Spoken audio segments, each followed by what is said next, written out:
ವಿಜಯ ಶರಣ ಶ್ರೀ ಅಂಬಿಗರ ಚೌಡಯ್ಯನವರ ಜಯಂತಿಯ ವಿಶೇಷ ಕಾರ್ಯಕ್ರಮದಲ್ಲಿ ಉಪಸ್ಥಿತರಿದ್ದಂಥ ರಾಜ್ಯಾಧ್ಯಕ್ಷರಾದಂಥ ಎಂ.ಎಫ್. ಮಡಿಕೇರಿಯವರೇ, ಜಿಲ್ಲಾಧ್ಯಕ್ಷ ಸಂಜೀವ್ ದಿಗ್ಗಿಯವರೇ, ನಗರಾಧ್ಯಕ್ಷ ಯಲ್ಲಪ್ಪ ಅಂಬಿಗರವರೇ, ತಾಲೂಕಾ ಅಧ್ಯಕ್ಷ ರಾಮಣ್ಣಯವರೇ, ಜಿಲ್ಲಾ ಪ್ರಧಾನ ಕಾರ್ಯದರ್ಶಿ ರಮೇಶ್ ಅವರೇ, ಮುತ್ತಪ್ಪ ಅವರೇ, ಬಸಪ್ಪ ಮಾಗಿಯವರೇ, ಶಿವಾನಂದ ವಾಲಿಕಾರವರೇ, ಜೇವೂರಿಯವರೇ, ಜಿಲ್ಲಾಡಳಿತ ಪರವಾಗಿ ಆಗಮಿಸಿದಂಥ ದಕ್ಷ ಆಡಳಿತಾಧಿಕಾರಿಗಳು, ಅಪರ ಜಿಲ್ಲಾಧಿಕಾರಿಗಳಾದಂಥ ಆತ್ಮೀಯ ಅಶೋಕ್ ತಿಳೀರವರೇ,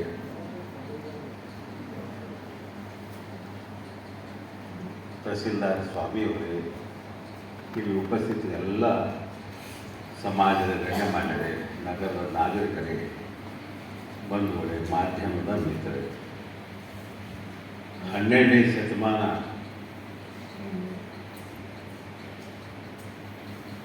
ನಮ್ಮ ದೇಶದ ವಿಶೇಷವಾಗಿ ಕರ್ನಾಟಕದ ಪಾಲಿಗೆ ಕ್ರಾಂತಿಕಾರಿ ಶತಮಾನ ಅಂತ ಹೇಳ್ಬೋದು. ಬಸವಣ್ಣನವರು ಆ ಸಂದರ್ಭದಲ್ಲಿ ಇದ್ದಂಥ ಜಾತಿಯ ವ್ಯವಸ್ಥೆ, ಅಸ್ಪೃಶ್ಯತೆ ಕೂಗು, ತಾರತಮ್ಯ, ಮೇಲು ಕೀಳು, ಗಂಡು ಹೆಣ್ಣು ಲಿಂಗಭೇದ ಇವೆಲ್ಲವುಗಳ ವಿರುದ್ಧವಾಗಿ ಜನಜಾಗೃತಿ ಮೂಡಿಸ್ತಾ ಕ್ರಾಂತಿಕಾರಿಕ ಬದಲಾವಣೆಗಳನ್ನು ತಂದಂಥ ಮಹಾನುಭಾವರು ಬಸವಣ್ಣನವರು. ಬಸವಣ್ಣವರು ಬಿಜ್ಜಳನ ಮಂತ್ರಿಯಾಗಿ ಮಾಡಿದಂಥ ಕೆಲಸ ಕಾರ್ಯಗಳು ಇವತ್ತಿಗೂ ಕೂಡ ವಿಶ್ವ ಮೆಚ್ಚುವಂಥದ್ದೇ. ಮಾನವೀಯ ಅಂತಃಕರಣ ಇರಬೇಕಾದಂಥದ್ದು ಪ್ರತಿಯೊಬ್ಬ ಮಾನವನ ಸಹಜ ಗುಣ. ವ್ಯತಿರಿಕ್ತವಾಗಿ ಬದುಕುವಂಥ ಆ ಸ್ಥಿತಿಯ, ಆ ಸಂದರ್ಭದ ಅನೇಕ ಘಟನೆಗಳನ್ನು, ಸಮಾಜದ ಓರಿಕೋರಿಗಳನ್ನು ತಿದ್ದುವಂಥ ಬೃಹತ್ತಾದ ಸಮಾವೇಶವನ್ನು ಸಂಘಟನೆ ಮಾಡಿದರು. ಅನುಭವ ಮಂಟಪ. ಇವತ್ತು ನಾವೇನು ವಿಧಾನಸಭೆ ಅಂತೀವಿ, ದೇಶದ ಸರ್ವೋಚ್ಚ ಪಾರ್ಲಿಮೆಂಟ್ ಅಂತೀವಿ, ಲೋಕಸಭೆ ರಾಜ್ಯಸಭೆ ಅಂತ ಹೇಳ್ತಾ ಇದ್ದೀವಿ. ಪ್ರತಿಯೊಬ್ಬ ವ್ಯಕ್ತಿಗೆ ಸಂವಿಧಾನಾತ್ಮಕವಾಗಿ ಸರಿ ಸಮಾನವಾದಂಥ ಹಕ್ಕು ನೀಡಿದಂಥದ್ದು. ಪ್ರತಿಯೊಂದು ಸಮಾಜದಿಂದ ಆ ಸಭೆಗೆ ಆಯ್ಕೆ ಆಗಿ ಹೋಗುವಂಥದ್ದು. ಜನಪ್ರತಿನಿಧಿ ಕಾಯ್ದೆ ಅನ್ವಯ ಲಿಂಗ ಭೇದವಿರಲಾದೆ, ಗಂಡು ಹೆಣ್ಣು ಅನ್ನಾದೆ ಎಲ್ಲರೂ ಕೂಡ ವಾಕ್ ಸ್ವಾತಂತ್ರ್ಯ, ಆರ್ಥಿಕ ಸ್ವಾತಂತ್ರ್ಯ, ಧಾರ್ಮಿಕ ಸ್ವಾತಂತ್ರ್ಯ ಯಾವ ರೀತಿ ನಮ್ಮ ಸಂವಿಧಾನ ಪ್ರತಿಪಾದನೆ ಮಾಡ್ತಾ ಇದ್ದೀವಿ, ಆ ಸಂವಿಧಾನವೇ ನಮ್ಮ ಪರಮೋಚ್ಚ ಗ್ರಂಥ ನಾವೇನು ಭಾವಿಸ್ಕೊಂಡಿದ್ದೀವಿ. ಅದೇ ರೀತಿಯಲ್ಲಿ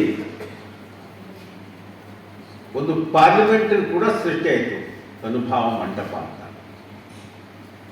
ಬಸವಣ್ಣನವರ ಕೀರ್ತನದಲ್ಲಿ ಅಲ್ಲಮ ಪ್ರಭುರವರ ಅಧ್ಯಕ್ಷತೆಯಲ್ಲಿ ಅನೇಕ ಶರಣರು ಆ ಸಮಾವೇಶದಲ್ಲಿ ಭಾಗವಹಿಸಿದರು. ಮಹಿಳೆಯರ ಆದಿಯಾಗಿ ಅನೇಕ ಜನ ತಮ್ಮ ವಿಚಾರವನ್ನು ಪ್ರತಿಪಾದನೆ ಮಾಡ್ತಾ ನಾಡಿನ ಗಮನ ಸೆಳೆದರು. ಆ ಸಂದರ್ಭದಲ್ಲಿ ಅಂಥವರಲ್ಲಿ ಅಂಬಿಗರ ಚೌಡಯ್ಯನವರು ಪ್ರಮುಖ ಪಾತ್ರ ವಹಿಸಿದ್ರು. ತಮ್ಮ ಸ್ಪಷ್ಟ ನೇರ ನುಡಿಯ ಮುಖಾಂತರ ಕಟುವಾದ ಶಬ್ದಗಳ ಮುಖಾಂತರ ಹೃದಯದಲ್ಲಿ ಮಾನವೀಯ ಅಂತಃಕರಣ ಇಟ್ಕೊಂಡಂಥ ವ್ಯಕ್ತಿ ನೇರವಾಗಿ ಇದು ಸರಿಯಲ್ಲ ಇದು ಸರಿ ಎನ್ನುವಂಥ ವಿಚಾರ ಪ್ರತಿಪಾದನೆ ಮಾಡಿ ಆ ಸಭೆ ಗಮನ ಸೆಳೆದರು. ಅನುಭವ ಮಂಟಪದಲ್ಲಿ ವಿಶೇಷ ತಮ್ಮ ಕೊಡುಗೆ ಮುಖಾಂತರ ಹೆಸರು ಗಳಿಸಿದಂಥ ಒಬ್ಬರಿಬ್ಬರು 3 ಜನರ ಸಾಲಿನಲ್ಲಿ ಅಂಬಿಗರ ಚೌಡಯ್ಯನವರು ಕೂಡ ಒಬ್ಬರು ಅಂತ ಹೇಳಿದ್ರೆ ತಪ್ಪಾಗುತ್ತಿಲ್ಲ. ಅಂಬಿಗರ ಸಮುದಾಯದ ಜನ ನಿಜಕ್ಕೂ ಇದ್ದೀರಿ. ಅಂಬಿಗರ ಆ ಸಮುದಾಯದ ಅನೇಕ ಪಂಗಡಗಳು ಒಳಪಂಗಡಗಳು ಕೂಡ ಇವತ್ತು ನಮ್ಮದು ಸಮಾಜದಲ್ಲಿ ಒಂದಾಗಿ ಒಟ್ಟಾಗಿ ಬದುಕು ಮಾಡ್ತಾ ಇದ್ದೇವೆ. ತುಳಿತಕ್ಕೊಳಗಾದ ಸಮಾಜ ಯಾವುದಾದ್ರೂ ಇದ್ದರೆ ಇದು ಒಂದು ಅಂತ ಹೇಳುವಂಥದ್ದು. ಮುಂದುವರೆದ ಸಮಾಜದ ಸಾಲಿನಲ್ಲಿ ನಿಂತಂಥದ್ದು ಅಲ್ಲ ಅಂಬಿಗರ ಸಮುದಾಯ. ಸಮಾಜದ ಆರ್ಥಿಕ ಪರಿಸ್ಥಿತಿ ಕೂಡ ಅಷ್ಟಕ್ಕಷ್ಟೇ ಇದೆ. ಆದರೆ ಅಂಬಿಗ ಅಂತನ್ನುವಂಥ ವೃತ್ತಿ ವಿಚಾರ ಮಾಡಿದಾಗ ನದಿ ದಾಟಿಸುವಂಥದ್ದು, ಹೊಳೆ ದಾಟಿಸುವಂಥದ್ದು, ದೊಡ್ಡ ಸರೋವರ ಈ ಕಡೆಯಿಂದ ಆ ಕಡೆ ದಾಟಿಸುವಂಥ ಕೆಲಸ ಶ್ರದ್ಧೆಯಿಂದ ಭಕ್ತಿಯಿಂದ ಮಾಡುವಂಥದ್ದು. ಆ ನಾವಿನಲ್ಲಿ ಕುಂತಂಥ ನೂರಾರು ಜನರನ್ನು ಕೂಡ ಸುರಕ್ಷಿತವಾಗಿ ಎಂಥ ಪ್ರಕೃತಿ ವಿಪರೀತಗಳ ಮಧ್ಯದಲ್ಲಿ ಕೂಡ ತುಂಬಿ ಹರಿಯುವಂಥ ಭೂರ್ಗರಿಯುವ ನದಿ, ಮಹಾಪೂರ, ಬಿರುಗಾಳಿ, ಸುಂಟರಗಾಳಿ ಇವೆಲ್ಲವುಗಳ ಮಧ್ಯದಲ್ಲಿ ಸುರಕ್ಷಿತವಾಗಿ ಆ ನಾವಿನಲ್ಲಿ ಕುಂತಂಥ ಜನರನ್ನು ಈ ಕಡೆಯಿಂದ ಆ ಕಡೆ ತಲುಪಿಸುವಂಥ ಕೆಲಸ ಮಾಡುವಂಥ ಸಮುದಾಯ. ಸ್ವಭಾವ ಇವತ್ತಿಗೂ ಕೂಡ ಅಷ್ಟೇ ಪ್ರಾಮಾಣಿಕವಾಗಿದ್ದಂಥ ಜನ ನೀವು. ಅದರಲ್ಲಿ ಯಾರೂ ಕೂಡ ಬಟ್ಟು ಮಾಡಿ ತೋರಿಸುವಂಥದ್ದೇನಿಲ್ಲ. ಅಂಬಿಗರ ಚೌಡಯ್ಯನವರು ನಿಮ್ಮ ಸಮುದಾಯದ ಮುಖಂಡ ಅಂತ ಹೇಳ್ತಾ ಇದ್ದೀರಿ, ನಾಯಕ ಅಂತ ಹೇಳ್ತಾ ಇದ್ದೀರಿ.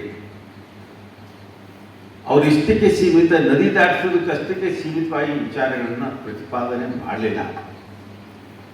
ಈ ಭವಸಾಗರದ ಜೀವನದ ನದಿಯನ್ನೇ ದಾಟುವಂಥದ್ದು, ಜೀವನ ಸವಿಸಿ ಈ ಕಡೆಯಿಂದ ಆ ಕಡೆ ಹೋಗುತ್ತೆ, ನಮ್ಮ ಜೀವನ ಪಯಣ ಮುಗಿಸುವಂಥದ್ದು. ದಾರ್ಶನಿಕರು ಹೇಳ್ತಾರಲ್ಲ, ಜೀವನ ಅಂದ್ರೆ ಏನು ಅಂತ ಯಾರು ಕೇಳಿರಂತ. ಇಲ್ಲಪ್ಪ, ಹುಟ್ಟಿನಿಂದ ಸಾವಿನವರೆಗೆ ಹೋಗುವಂಥ ದೀರ್ಘವಾದಂಥ ಪಯಣ ಅಂತ. ಸತ್ಯ ಕೂಡ ಅದು. ಹುಟ್ಟಿದ ನಂತರ ಜೀವನ ಅಂದ್ರೇನು? ನಾವು ಎಲ್ಲಿ ಹೊಂಟೀವಿ ಅಂದ್ರೆ ಸಾವಿನ ಮನೆಗೆ ಸೇರಕ್ಕೆ ಹೊಂಟೀವಿ ನಾವೆಲ್ಲರೂ. ಕೊನೆಗೆ ಅಂತಿಮ ಅದು ಸತ್ಯ. ಹುಟ್ಟಿದ್ದು ಎಷ್ಟು ಸತ್ಯ ಐತೋ ಸಾವಿನ ಮನೆ ಸೇರುವುದು ಅಷ್ಟೇ ಸತ್ಯ. ಇದು ದೀರ್ಘವಾದಂಥ ಪಯಣ.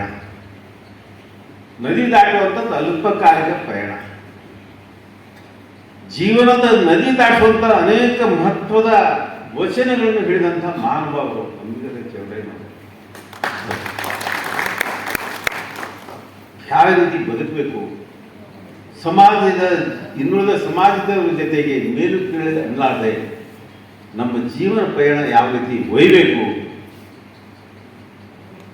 ಸತ್ಯ, ಧರ್ಮ, ನ್ಯಾಯ, ನಿಷ್ಠುರತೆ, ಪ್ರಾಮಾಣಿಕತೆ ಇವೆಲ್ಲ ಗುಣಗಳನ್ನು ಅಳವಡಿಸಿಕೊಂಡು ಜೀವನ ನಡೆಸಿದಾಗ, ಎಲ್ಲರ ಜೊತೆಗೆ ಸೌಹಾರ್ದತೆಯ ಭಾವನೆಯಿಂದ ನಾವು ನಡೆದಾಗ ಮಾತ್ರ ಅದಕ್ಕೂ ಒಂದು ಆ ಜೀವನಕ್ಕೆ ಒಂದು ಮಹತ್ವ ಅಂತ ಅನೇಕ ವಚನಗಳನ್ನು ಹೇಳಿದಂಥ ಅಂಬಿಗರ ಚೌಡಯ್ಯನವರ ಜಯಂತಿಯನ್ನು ನಾವು ಇವತ್ತು ಆಚರಣೆ ಮಾಡ್ತಾ ಇದ್ದೇವೆ.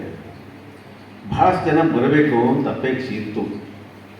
ನಮ್ಮ ಅಧ್ಯಕ್ಷ ಹೇಳಿದ್ರು ಸಂಜೀವ್ ಡಿಗ್ಗಿ ಅವರು, ಎಲ್ಲರೂ ಯಾತ್ರೆಗೆ ಹೋಗಿದ್ದಾರೆ ಬಹಳಷ್ಟು ಜನ ಅಂತನ್ನುವಂಥದ್ದು. ಜಾತ್ರೆ ಇರ್ಬೋದೇನೋ ಗೊತ್ತಿಲ್ಲ. ಒಂದು ನಿಮ್ಮೆಲ್ಲರಲ್ಲಿ ಒಂದು ಕಿವಿ ಮಾತು ಹೇಳ್ತಾ ಇದ್ದೇನೆ, ಸಮಾಜ ಸಣ್ಣದೇ ಅದು. ಗೌರವದಿಂದ ಬಾಳುವಂಥ ಹಕ್ಕು ಇನ್ನೆಲ್ಲರ ಹಾಗೆ ನಿಮಗೂ ಕೂಡ ಇದ್ದಂತೆ. ಬೇಕು ಬೇಡಿಗಳಿಗೆ ಸ್ಪಂದಿಸುವಂಥ ವ್ಯವಸ್ಥೆಯ ಹತೋಟಿಗೆ ಇಟ್ಕೊಂಡು ಯುವಕರನ್ನು ಸರಿದಾರಿಗೆ ಒಯ್ಯುವಂಥದ್ದು, ಶಿಕ್ಷಣವೇತರನಾಗಿ ಮಾಡುವಂಥದ್ದು.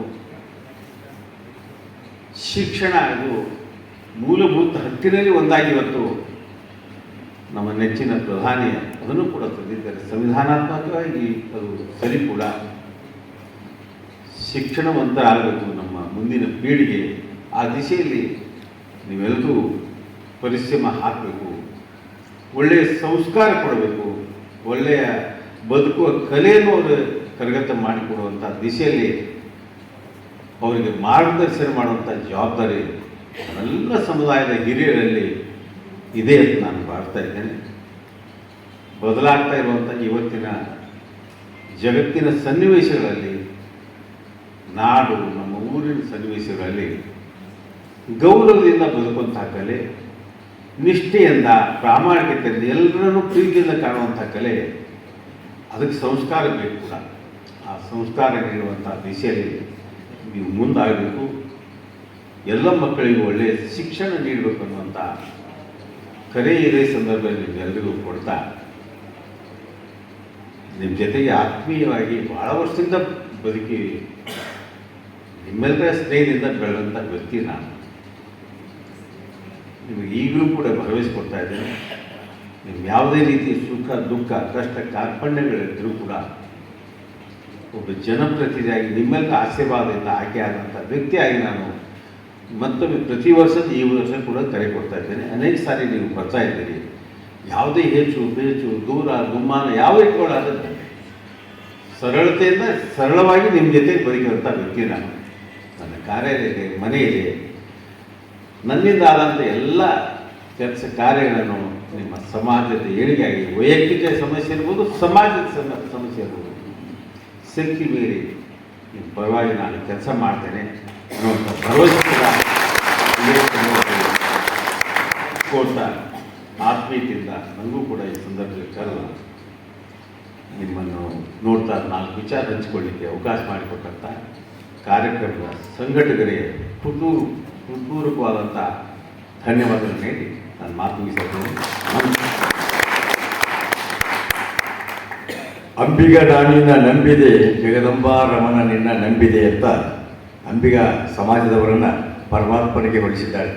ಭವಸಾಗರವನ್ನು ಸಾಗಿಸುವ ಪರಮಾತ್ಮ ಅಂಬಿಗನಾಗಿದ್ದರೆ, ನಂಬಿದವರನ್ನು ದಡ ಸುತ್ತುವ ಕಾರ್ಯವನ್ನು ಅಂಬಿಗರು ಮಾಡುತ್ತಿರುವುದರಿಂದ ಅಂಬಿಗರು ನಂಬಿಗಸ್ತರು ಎಂಬ ಮಾತು ಕೇಳ್ತಾ ಇದೆ.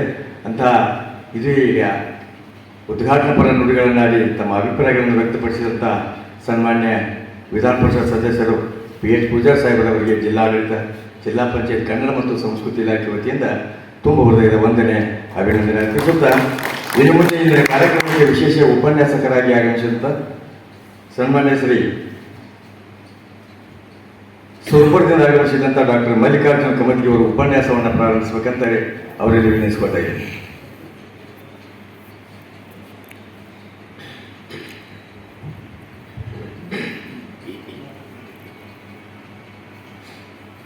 ಎಲ್ಲರಿಗೂ ನಮಸ್ಕಾರ.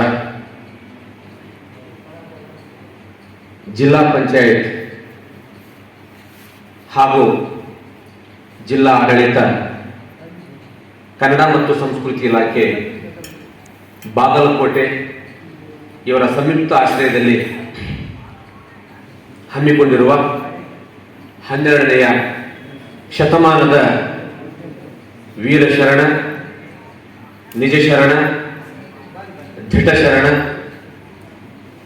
ಯುಗದ ಶರಣ, ಜಗದ ಶರಣ, ನಿಜ ಶರಣ ಅಂಬಿಗರ ಚಡಯ್ಯನವರ ಜಯಂತ್ಯೋತ್ಸವದ ಭವ್ಯ ವೇದಿಕೆಯ ಮೇಲೆ ವಿರಾಜಮಾನರಾಗಿರುವಂತಹ ಎಲ್ಲ ಹಿರಿಯ ರಾಜಕೀಯ ಧುರೀಣರೇ ಹಾಗೂ ಅಧಿಕಾರಿ ವರ್ಗದವರೇ ಮತ್ತು ನಮ್ಮ ಬಾಗಲಕೋಟ ಜಿಲ್ಲೆಯ ಎಲ್ಲ ತಾಲೂಕುಗಳ ಸಮಾಜದ ಮುಖಂಡರೇ ಹಾಗೂ ವೇದಿಕೆಯ ಮುಂಭಾಗದಲ್ಲಿರುವಂತಹ ಎಲ್ಲ ನನ್ನ ಶರಣ ಬಂಧುಗಳೇ,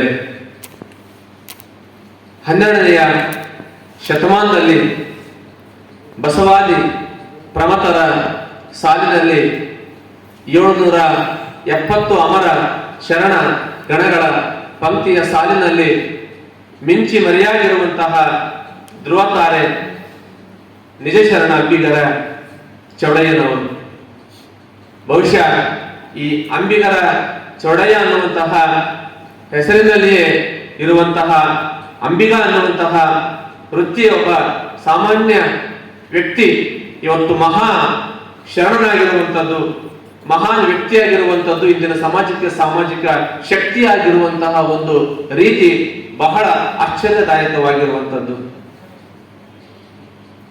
12ನೆಯ ಶತಮಾನದ ಹಿಂದೆ, ಸುಮಾರು 900 ವರ್ಷಗಳ ಹಿಂದೆ ಬಾಳಿ ಬದುಕಿ ಹೋಗಿದ್ದಂತಹ ಒಬ್ಬ ವ್ಯಕ್ತಿಯನ್ನ ಇವತ್ತು ನಾವೆಲ್ಲರೂ ಸ್ಮರಿಸ್ತಾ ಇದ್ದೀವಿ, ಎಲ್ಲರೂ ಕೊಂಡಾಡ್ತಾ ಇದ್ದೀವಿ, ಎಲ್ಲರೂ ಅವರ ಒಂದು ಸ್ಮರಣೆಯನ್ನ ಮಾಡ್ತಾ ಇದ್ದೀವಿ ಅಂದ್ರೆ ಅದೊಂದು ಸಣ್ಣ ಶಕ್ತಿ ಅಲ್ಲ. ಬದಲಿಗೆ ಇಡೀ ಒಂದು ಸಾಮಾಜಿಕ ವ್ಯವಸ್ಥೆ ಅಸ್ತವ್ಯಸ್ತವಾಗಿದ್ದಂತಹ ಒಂದು ಕಾಲದಲ್ಲಿ, ಸಾಮಾಜಿಕ ವ್ಯವಸ್ಥೆ ಕಷ್ಟವಾಗಿದ್ದಂತಹ ಒಂದು ಕಾಲದಲ್ಲಿ ತಮ್ಮ ಅನುಭವಗಳನ್ನ ವಚನಗಳ ಮೂಲಕ ಬರೆಯುವುದರ ಮೂಲಕ ಪ್ರತಿಭಟಿಸಿ ಸಾಮಾಜಿಕ ವ್ಯವಸ್ಥೆಯನ್ನ ಕಡಾಮುಡಿಯಾಗಿ ಖಂಡಾಖಂಡವಾಗಿ ಬೆಂಕಿಯ ಕಿಡಿಗಳಂತೆ ಯಾವುದೇ ಅಳುಕು ಆತಂಕವಿಲ್ಲದಂತೆಯೇ ನೇರವಾಗಿರುವಂತಹ ನಿಷ್ಠೂರ ಮಾತುಗಳ ಮೂಲಕ ಕೆಲವರಿಗೆ ಅದು ಬಹಳ ಒಂದು ಅಸಹ್ಯವಾಗಿ ಕಂಡ್ರೂ ಸಹಿತ, ಕೆಲವರಿಗೆ ಮುಜುಗರವಾಗಿ ಕಂಡ್ರೂ ಸಹಿತ ನನಗೆ ಯಾವುದೇ ಅದರ ಪರಿವಿಲ್ಲ ಅನ್ನುವಂತೆ ಹಸಿ ಗೋಡೆಯ ಮೇಲೆ ಅರಳನ್ನ ಹೊಡೆದ ಹಾಗೆ ತನ್ನ ಚಾಟಿಯನ್ನ ಬೀಸಿದಂತಹ ಏಕೈಕ ಶರಣ ಯಾರಪ್ಪ ಅಂದ್ರೆ ಅದು ನಮ್ಮ ನಿಜ ಶರಣ ಅಂಬಿಗರ ಚೌಡಯ್ಯನವರು ಮಾತ್ರ. ಬಸವಣ್ಣನವರ ಸಮಕಾಲಿ ಸೇರಿದವರು ಅನ್ನುವಂತಹ ಒಂದು ವಾದ ಆದ್ರೆ, ಇಲ್ಲ ಚೌಡಯ್ಯನವರು ಬಸವಣ್ಣನವರ ಸಮಕಾಲೀನರೇ ಅನ್ನುವಂಥದ್ದು ಹಲವಾರು ವಚನಗಳ ಪುರಾವೆಯಿಂದ ನಮಗೆ ಸಿಕ್ಕಿರುವಂತಹ ಒಂದು ಸಂಗತಿ. ಹೀಗಾಗಿ ಬಸವಣ್ಣನವರು ಅವರ ಚರಿತ್ರೆ ಏನಿರಬಹುದು, ಅವರು 12ನೇ ಶತಮಾನದವರಾಗಿರ್ಲಿ 13ನೇ ಶತಮಾನದವರಾಗಿರ್ಲಿ, ಶರಣರ ಚರಿತ್ರೆಯನ್ನು ನಾವು ಕೆಣಕಬಾರದು, ಕೇವಲ ಶರಣರ ಚಾರಿತ್ರ್ಯವನ್ನು ಮಾತ್ರ ನಾವು ಕೆಣಕಬೇಕು. ಯಾಕಂದ್ರೆ ನಮಗೆ ಅವ್ರ ಚಾರಿತ್ರ್ಯ ಮಾತ್ರ ನಮಗೆ ಇಂಪಾರ್ಟೆಂಟ್. ಅವ್ರು ಯಾವಾಗ ಬದುಕಿದ್ರು ಅನ್ನೋದು ನಮಗೆ ಮುಖ್ಯ ಅಲ್ಲ, ಅವ್ರು ಹೆಂಗ್ ಬದುಕಿದ್ರು ಅನ್ನೋದು ಮುಖ್ಯ, ಮತ್ತೆ ನಮಗ ಹೆಂಗ್ ಬದುಕ್ರಿ ಅಂತ ಹೇಳಿದ್ರು ಅನ್ನೋದು ಮುಖ್ಯ. ಅದನ್ನು ಮಾತ್ರ ನಾವು ಸ್ವೀಕರಿಸಬೇಕಾಗುತ್ತೆ.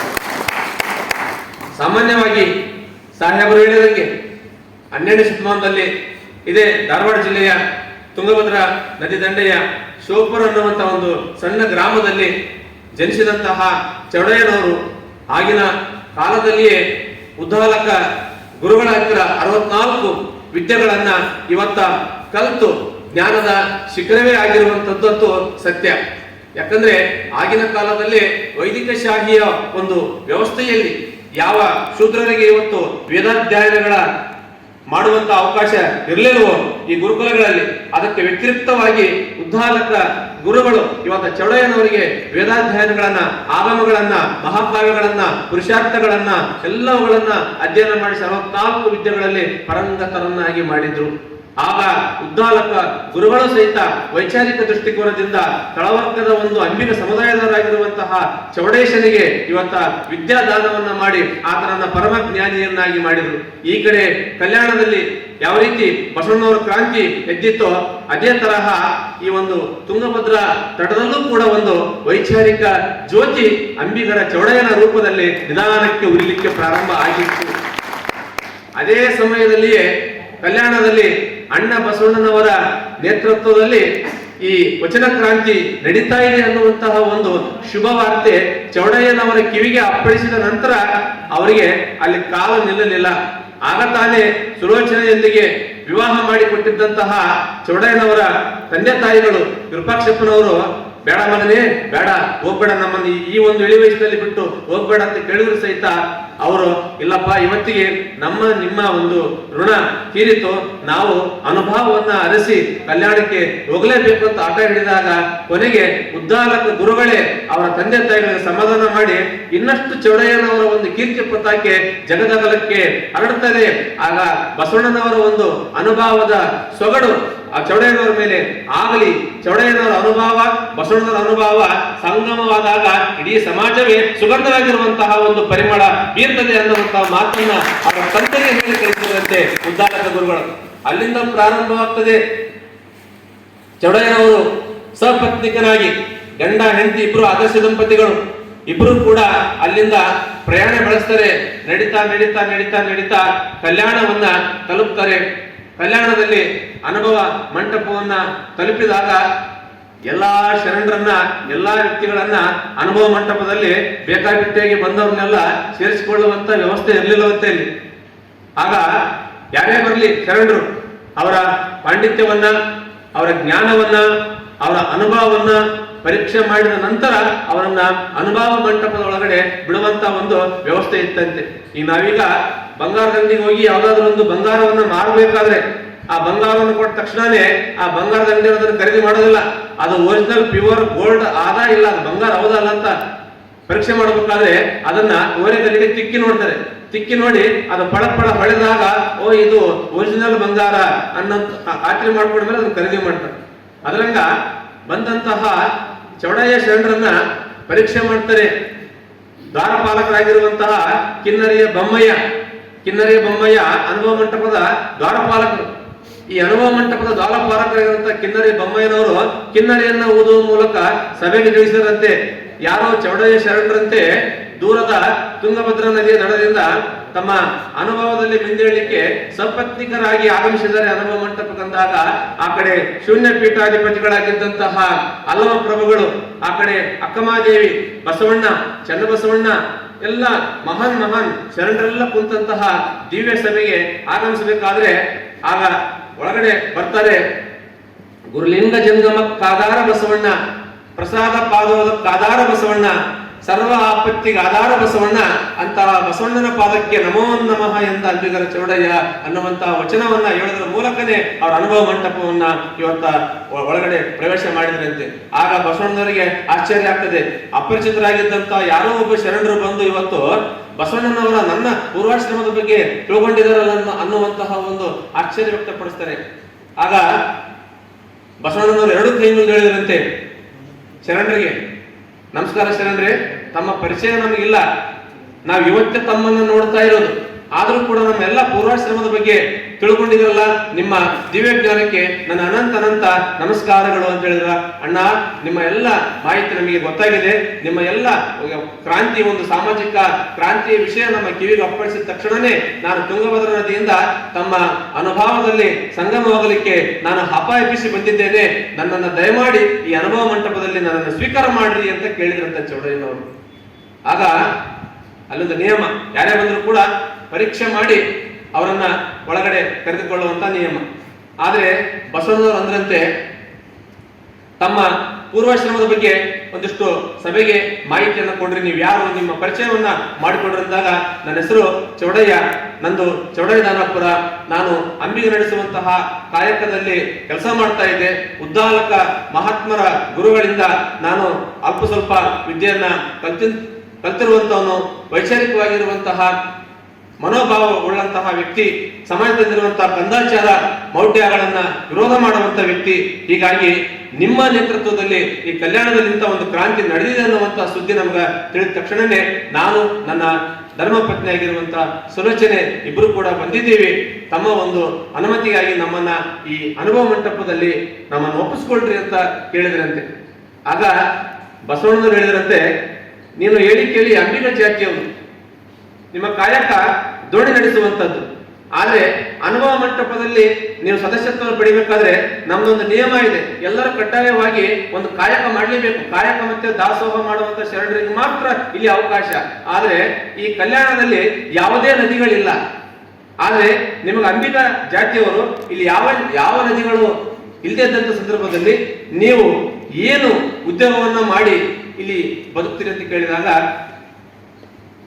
ಚೌಡಯ್ಯನವರು ಹೇಳಿದ್ರಂತೆ, ತಡೆನೆಲೆ ಇಲ್ಲದ ಮಹಾನದಿಯಲ್ಲಿ ಒಡಲಿಲ್ಲದ ಅಂಬಿಗ ಬಂದಿದ್ದೇನೆ, ಹಿಡಿ ಬಿಡುವ ಬೆಲೆ ಕೊಟ್ಟಾದರೆ ನಿಮ್ಮನ್ನ ಕಡೆಗೆ ಹಾಯಿಸುವನಂದ ನಮ್ಮ ಅಂಬಿಗರ ಚೌಡಯ್ಯ.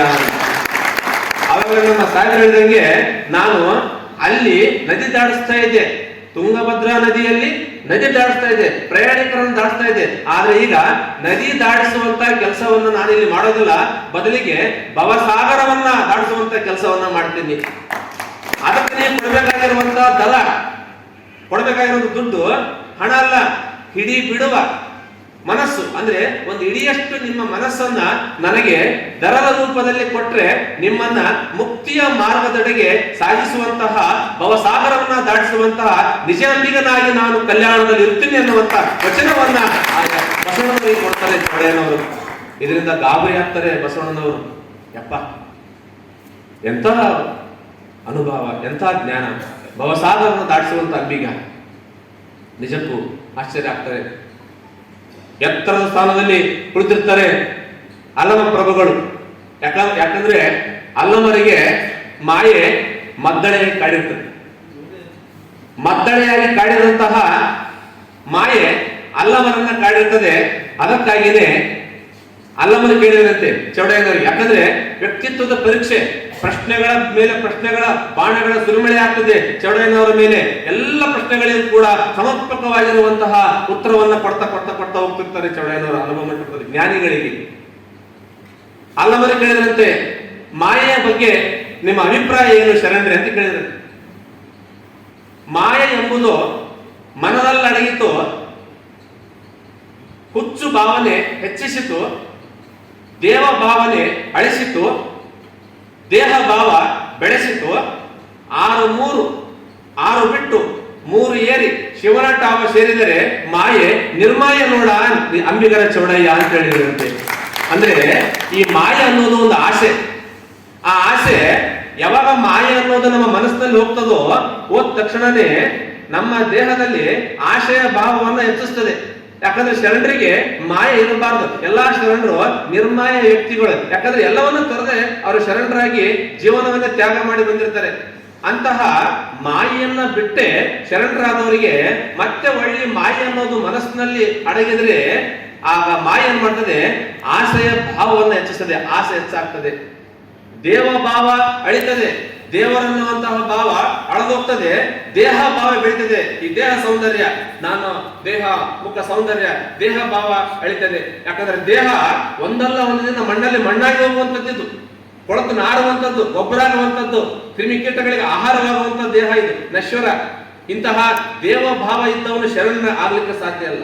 ಅದಕ್ಕಾಗಿ ನಾವು ಈ ದೇಹ ಭಾವವನ್ನ ಬಿಟ್ಟು ದೇವ ಭಾವವನ್ನ ನಾವು ಮೈಗೂಡಿಸಬೇಕಾದ್ರೆ ಕಾಮ, ಕ್ರೋಧ, ಮೋಹ, ಲೋಭ, ಮದ, ಮತ್ಸರ 6ಗಳನ್ನ, ಸ್ಥೂಲ, ಸೂಕ್ಷ್ಮ, ಕಾರಣ 3ಗಳನ್ನ ಮೆಟ್ಟಿ ನಿಂತಾಗ ಮಾತ್ರ ನಮ್ಮ ದೇಹದಲ್ಲಿರುವಂತಹ ಈ ಮಾಯೆ ಎನ್ನುವಂತಹ ಭಾವ ನಿರ್ಮಾಯೆಯಾಗಿ ನಾವು ಮುಕ್ತಿ ಮಾರ್ಗಕ್ಕೆ ಹೋಗಬಹುದು ಅನ್ನುವಂತಹ ಮಾತನ್ನ ಜ್ಞಾನ ಪರ್ವತವಾಗಿರುವಂತಹ ಅಲ್ಲಮ ಪ್ರಭುಗಳು ಹೇಳಿದ್ರಂತೆ ಚೌಡಯ್ಯನವರು.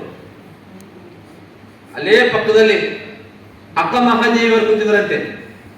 ಅಣ್ಣ, ನಿನಗೆ ಅಕ್ಕ ಮಹಾದೇವಿಯ ಶರಣಾರ್ಥಿ. ನನ್ನದೊಂದು ಪ್ರಶ್ನೆ, ನಿಮ್ಮ ಪ್ರಕಾರ ದೇವರಂದ್ರೆ ಯಾರು? ದೇವರ ರೂಪ ಎಂತದ್ದು? ಯಾಕಂದ್ರೆ ಆಲ್ರೆಡಿ ಈಗ ದೇವರ ರೂಪದ ಬಗ್ಗೆ, ದೇವರ ಪ್ರತಿರೂಪದ ಬಗ್ಗೆ ಅಲ್ಲಮ ಪ್ರಭುಗಳ ಮಧ್ಯೆ ಮತ್ತೆ ಅಕ್ಕಮಹಾದೇವಿ ಬಗ್ಗೆ, ಅಕ್ಕಮಹಾದೇವಿ ನಡುವೆ ವಾಗ್ವಾದ ಆಗಿರ್ತದೆ. ಕೌಶಿಕ ಮಹಾರಾಜನನ್ನ ಬಿಟ್ಟು ಕಲ್ಯಾಣಕ್ಕೆ ಬಂದ ಮೇಲೇನೆ ಅಕ್ಕಮಹಾದೇವಿ ಹೇಳಿರ್ತಾರೆ, ದೇವರು ಯಾವುದೇ ರೂಪ ಅಲ್ಲ, ಚನ್ನ ಮಲ್ಲಿಕಾರ್ಜುನನಿಗೆ ನನ್ನ ದೇವರು ಚನ್ನ ಮಲ್ಲಿಕಾರ್ಜುನ, ಅವನಿಗೆ ನನ್ನ ಗಂಡ. ಆತನಿಗೆ ಯಾವುದೇ ರೂಪ ಇಲ್ಲ, ಆತನಿಗೆ ಯಾವುದೇ ಜಾತಿ ಇಲ್ಲ, ಯಾವುದೇ ರೂಪ ಇಲ್ಲ, ಯಾವುದೇ ಜಾತಿ ಇಲ್ಲ, ಯಾವುದೇ ಮತ ಇಲ್ಲ, ಯಾವುದೇ ಪಂಥ ಇಲ್ಲ. ಆದ್ರೂ ಕೂಡ ನನ್ನ ಗಂಡ ಬಹಳ ಚಂದುಳ್ಳ ಚೆಲುವ ಅಂತ ಹೇಳ್ತಾರೆ. ರೂಪನೇ ಅಂದಾಗ ಅದು ಚಂದುಳ್ಳ ಚೆಲುವ ಅಂತ ವರ್ಣನೆ ಆ ತಾಯಿ ಏನು ವರ್ಣನೆ ಮಾಡ್ತಾಳ ಅನುಭವ ಮಂಟಪದಲ್ಲಿ, ಆ ರೀತಿಯಾಗಿರುವಂತಹ ಭಾವನೆಯನ್ನ ಕೆಣಕಲಿಕ್ಕೆ ಚೌಡಯ್ಯನವರಿಗೆ ಕೇಳಿದ್ರಂತೆ. ಚೌಡಯ್ಯನವರು ಹೇಳ್ತಾರೆ, ದೇವರಿದಾನ ಇಲ್ಲ ಈ ಭೂಮಿ ಮೇಲೆ, ದೇವರಿದಾನ ಇಲ್ಲ ಅಂದಾಗ ದೇವರಿಲ್ಲ ಅಂತ ಶರಣರು ಯಾರು? ಬಸವಣ್ಣಾದಿಯಾಗಿ ಎಲ್ಲ ಶರಣರು ದೇವರನ್ನ ವಿರೋಧಿಸಲಿಲ್ಲ ಅವರು, ಬಟ್ ದೇವರ ರೂಪವನ್ನು ವಿರೋಧಿಸಿದವರು ಅಷ್ಟೇ. ಚೌಡಯ್ಯನವರು ಹೇಳ್ತಾರೆ, ದೇವರಿದ್ದಾನೆ, ಆದ್ರೆ ನನ್ನ ದೇವರು ಬೇರೆ. ನನ್ನ ದೇವರಿಗೆ ಅಸುರ ಮಾಲೆಗಳಿಲ್ಲ, ತ್ರಿಶೂಲ ಡಮರುಗವಿಲ್ಲ, ಬ್ರಹ್ಮ ಕಪಾಲವಿಲ್ಲ, ಋಷಭ ವಾಹನನಲ್ಲ, ಋಷಿಯ ಮಗಳೊಡನಾತಿರುವಾತನಲ್ಲ, ಎಸಗುವ ಸಂಸಾರದ ಕುರುಹೇ ಇಲ್ಲ ಆತನಿಗೆ, ನನ್ನ ಹೆಸರಿನಂತ ಹೇಳಲಿ ಚೌಡಯ್ಯ ಅಂತ ಮಾತನ್ನ ಅಕ್ಕ ಮಹಾದೇವಿ ಹೇಳ್ತಾರೆ. ಹಂಗಂದ್ರೆ ಈ ಸುತ್ತಮುತ್ತಿರುವಂತ ದೇವರುಗಳೆಲ್ಲ ಯಾವ ಅಂತ ಕೇಳ್ತಾರೆ ಅವ್ರು. ಅಕ್ಕಮದೇವರು ಕೇಳ್ತಾರೆ, ಸುತ್ತಮುತ್ತಿರುವಂತ ದೇವರುಗಳು ಇದ್ದಾರಲ್ಲ, ಮತ್ತೆ ಇವರಲ್ಲಿ ಯಾರು ಅಂದಾಗ ಚೌಡೇಂದ್ರ ಹೇಳ್ತಾರೆ, ನಾನಾ ದೇವರುಗಳೆಲ್ಲ ನಾಯಿಯ ಮಕ್ಕಳು, ಸುತ್ತಲಿನ ದೇವರುಗಳೆಲ್ಲ ಸುತ್ತಿಗೆಯ ಮಕ್ಕಳು, ತೊತ್ತಿನ ಮಕ್ಕಳು ಜಗವೆಲ್ಲ ಈ ಲೋಕದ ಕಟ್ಟೆಗಳಿಗೆ ಅರ್ಥವಾಗದು ಅಂಬಿಗರ ಚೌಡಯ್ಯ ಅಂತ ಮತ್ತೆ ಪ್ರತ್ಯುತ್ತರವನ್ನು ಕೊಡ್ತಾರೆ ಅಕ್ಕಮಹಾದೇವಿಗೆ. ಯಾಕಂದ್ರೆ ನಾಯಿ ಒಂದು ಸರ್ತಿಗೆ ಒಂದೊಂದು ಅಡೆಯಲ್ಲ, ಒಮ್ಮೆ 4-5 ಆರಾಧ ಅಡಿತು ನಾಯಿ.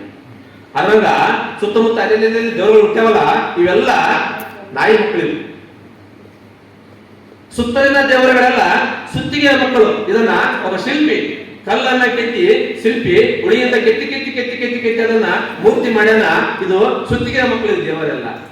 ತೊತ್ತಿನ ಮಕ್ಕಳು ತಿನ್ಲಿಕ್ಕೆ ಕೂಡಿಲ್ಲ, ಅವಕ್ಕೆ ತಿನ್ಲಿಕ್ಕೆ ಊಟ ಇಲ್ಲ. ಇಂತಹ ದೇವರುಗಳನ್ನ ಮೆಚ್ಚಿಕೊಂಡಂತಹ ಜನ ಲೋಕದ ಕಟ್ಟೆಗಳು ಅಂತ ಅಂಬಿಗರ ಚೌಡಯ್ಯನವರು ಕರೀತಾರೆ. ಅಲ್ಲೇ ಪಕ್ಕದಲ್ಲಿ ಇದ್ದಂತ ಮತ್ತೆ ಹಲವು ಪರ್ವಗಳು ಕೇಳಿದ್ರಂತೆ, ಅಲ್ಲ ಚೌಡಯ್ಯ, ದೇವರಿಗೆ ಆಕಾರ ಇಲ್ಲ ಅಂತೀವಿ, ದೇವರಿಗೆ ರೂಪ ಇಲ್ಲ ಅಂತೀವಿ, ಮತ್ತೆ ದೇವ್ರನ್ನ ಪೂಜೆ ಮಾಡ್ತೀವಿ. ದೇವ್ರನ್ನ ಪೂಜೆ ಮಾಡ್ಬೇಕಾದ್ರೆ, ದೇವ್ರನ್ನ ಆರಾಧನೆ ಮಾಡ್ಬೇಕಾದ್ರೆ ಒಂದು ರೂಪ ಬೇಕಲ್ಲ. ಕುಂಕುಮ ಹಚ್ಚಕ್ಕೆ ಒಂದು ಅಣಿ ಬೇಕು, ಆರಾಧಕ್ಕೆ ಒಂದು ಕತ್ತು ಬೇಕು, ಅಭಿಷೇಕ ಮಾಡ್ಲಿಕ್ಕೆ ಒಂದು ರೂಪ ಬೇಕು, ಏನಾದ್ರು ಒಂದು ಪ್ರತಿರೂಪ ಇರಬೇಕಲ್ಲ ಕಣ್ಮುಂದೆ ಅಂದಾಗ ಚೌಡಯ್ಯನವರು ಹೇಳಿದಂತೆ, ಇಲ್ಲಿ ನನ್ನ ದೇವರನ್ನ ಪೂಜೆ ಮಾಡಲಿಕ್ಕೆ ಬಯಲ ಉದಕವೇ ಮಜ್ಜನ ಮಾಡಿ, ಅಷ್ಟಾವರಣಗಳ ಭಾವವೇ ಪುಷ್ಪಾರ್ಚನೆ ಮಾಡಿ, ಸುಗಂಧ ದುರ್ಗಂಧ ರಹಿತವಾಗಿರುವಂತಹ ಧೂಪಾರತಿಯನ್ನು ಎತ್ತಿ, ಪಾಪ ಪುಣ್ಯ ರಹಿತವಾಗಿರುವಂತಹ ಪ್ರಸಾದವನ್ನು ಇಟ್ಟು, ಪರಮ ಜ್ಞಾನವನ್ನೇ ಪರಂಜ್ಯೋತಿಯನ್ನಾಗಿ ಬೆಳಗುವನು ನೋಡ ಅಂಬಿಗರ ಚೌಡಯ್ಯ ಅಂತ ಹೇಳಿದಂತೆ. ನನ್ನ ದೇವರಿಗೆ ಮಜ್ಜನ ಮಾಡ್ತೀನಿ ನಾನು, ಆದ್ರೆ ನನ್ನ ದೇವರಿಗೆ ಮಾಡುವಂತ ಮಜ್ಜನ ಈ ಸೂರ್ಯನ ಬೆಳಕು, ಜಗವನ್ನ ಬೆಳಗುವಂತ ಜಗದಗಲಕ್ಕೆ ಸೂರ್ಯ ಬೆಳಗ್ತದಲ್ಲ, ಈ ಜಗದಗಲಕ್ಕೆ ಬೆಳಗುವಂತ ಸೂರ್ಯನೇ ನನ್ನ ದೇವರಿಗೆ ಮಜ್ಜನ